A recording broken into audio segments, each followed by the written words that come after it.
Hey guys, I'm sitting here working on a model. It's Japanese Zero. There's the body of the aircraft. It's all primered up.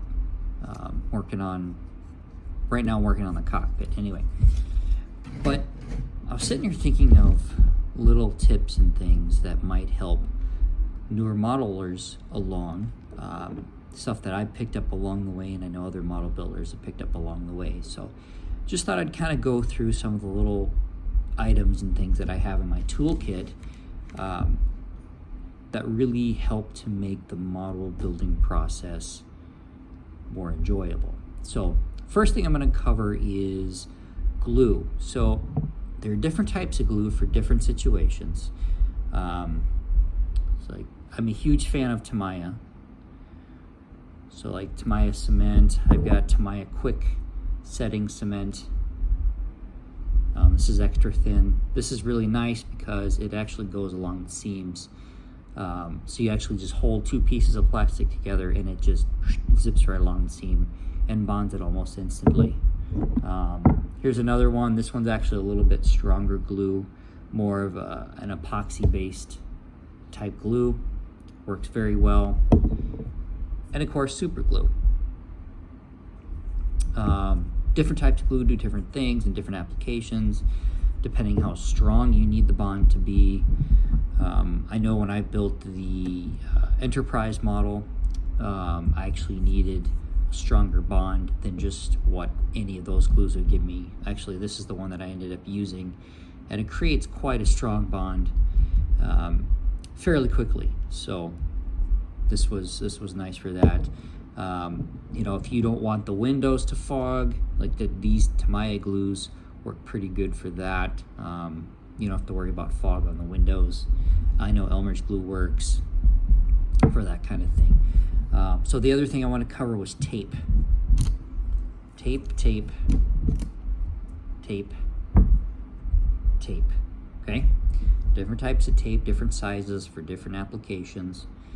For masking, things like that, for doing camo. If you paint it apart and you don't want it to be covered by whatever next color you're going to be using, tape is your answer. One thing that a lot of model builders will tell you is don't skimp on tape. Don't skimp on the price of tape. This is all Tamiya tape here. This is the flex tape by Tamiya. But you don't want to skimp on tape because this will make or break your model, especially when you get into your paint scheme. This stuff will save you. So there's that. Next thing is a good blade X-Acto knife. Now, of course, there are different types of blades. This is the one that I use 99.99% of the time. It's good for, cutting things off of sprues. It's good for trimming off flashing. Good for making a hole in something if you need to make a hole in a model, like in the wing here. I needed to make some holes here so that I could attach bombs to the wing later on. So there's that. There's also these. These are really good for cutting things off of sprues. Doesn't leave a whole lot of flashing left over, so you don't have to do a whole lot of sanding. I think I found these at Walmart for a few bucks. They have more expensive ones, but these work fantastic for that. Tweezers, another thing for holding small parts. There's another. Actually have a control stick in there right now, but tweezers are nice. Those are the reverse action type. These are your typical, squeeze type. Another thing, this rubber deal here, I use this to open up paint bottles. Works really nicely for that. I actually stole this from my wife, from the kitchen drawer, but don't tell her, okay? Sanding sticks, or I think some people call these swizzle sticks. These are great for sanding a small area, controlled area.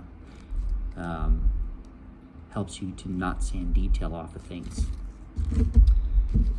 I have a couple different types. So there's all those. clothespins. I think I have 2 or 3 of these things. But these are nice for holding various items, you know, especially when you're painting and whatnot. So good for those.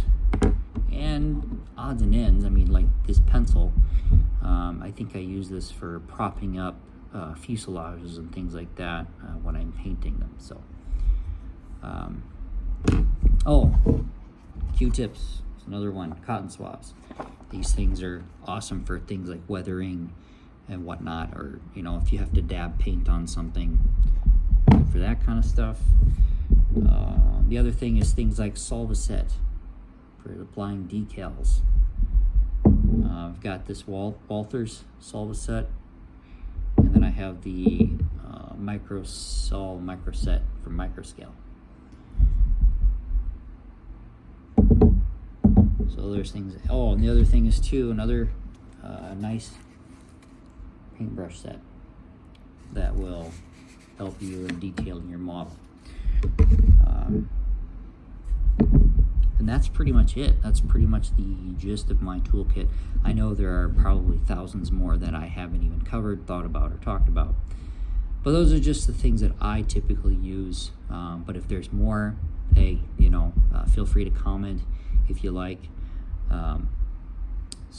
But this is just kind of a little quick run around to help you guys out, you know. So anyway, I'm going to go ahead and sign off, and I look forward to talking to you later.